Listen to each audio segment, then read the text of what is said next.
uh, navigation. So my name is Salman Naqvi. I'm here at MPP Bethlenfalvy's office with my friends, and we want to address his colleagues' tweets by Lisa McLeod. Said, quote, "The protesters are pro-terrorist movement, pro-Hamas, and pro-disruption. They are anti-law and order, anti-democracy, and anti-Canadian. They don't speak or act for this country, and they certainly don't deserve any further passes of goodwill." And then a second tweet, when the University of Toronto, there's a CP24 tweet, "Judge grants U of T injunction to clear pro-Palestinian encampment from downtown Toronto campus, cp24.com. To that tweet, Lisa McLeod replied saying, and retweeted with a comment saying, "Bye-bye terrorist sympathizers."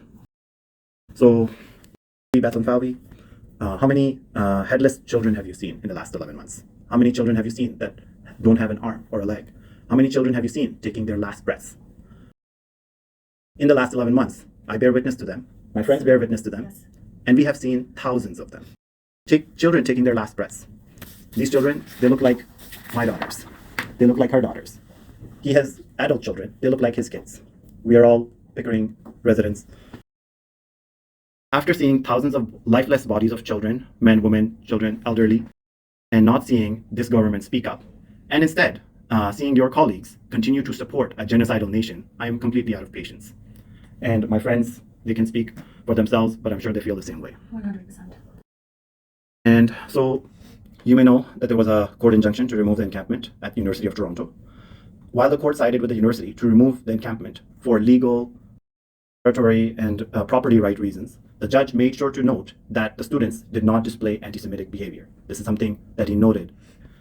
And students, they made sure to note that the students were not hateful and they were not anti-Semitic. And to the contrary, Jewish students were part of the encampment and regularly were prayed at the encampment with all the other students that were there.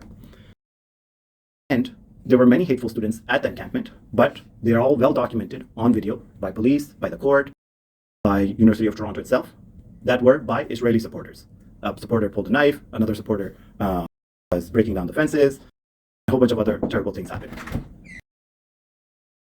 And the judge made sure to mention that in his injunction that the students were not anti-Semitic and the university could not use that argument to get rid of the student.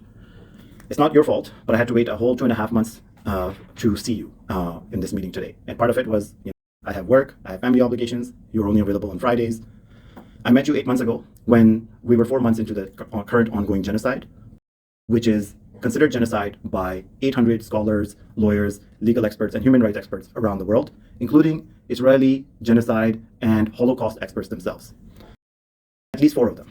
And there's a literal Holocaust going on right now. Last time you listened to me but did not take any action. With watching this genocide go on, we have lost all patience. This time, we are expecting a response from you. So we expect that you either get MP McLeod to apologize or you make a public statement distancing yourself from her. You let the public know that people like myself and tens of thousands, and my friends here, and tens of thousands of others who have participated in protests in Toronto, including the encampment, and millions across Canada, we are not terrorist sympathizers. It is absolutely hateful and shameful for your colleague to make a statement and deceiving the Canadian public and calling us terrorist sympathizers. We are anti-genocide. There's a literal genocide going on. Official death toll, 40,000. Unofficial, realistic numbers, closer to 200,000. Biggest terrorists right now are the IDF terrorists themselves. We expect a public response. Again, we don't expect that you can control her. She's her own person. You can't tell her what to do. Maybe you can, I don't know. But you can control what you do. We expect that you stand up for your Pickering constituents and publicly tell that the people who are protesting against genocide are not terrorist sympathizers. We are anti-genocide. We are watching a genocide unfold. We no longer have patience for silence or inaction. Every day we see more lifeless bodies of children and we just don't have any patience. Again, either get MP McLeod to apologize publicly and retract her tweets. And if she refuses to do that, then you make remarks publicly telling the public that your constituents are not hateful terrorist sympathizers. We are anti-genocide. We have no patience left after 11 months of inaction and seeing dismembered children every day. If you don't make a statement within 2 weeks, we will take further action. If this request is not reasonable, please tell us.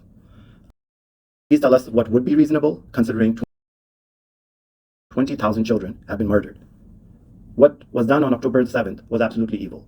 36 children were killed that day. We still don't know exactly who killed those children. Hamas killed many of them. IDF killed many of them. We don't know how many each side killed. But 36 children were murdered that day. Okay? And that's terribly evil. Since that day, 20,000 children in Gaza and in West Bank have been murdered. If this is not a reasonable request, please let us know. And just done. We just don't have patience for inaction any further. Thank you. I'm stopping the recording now.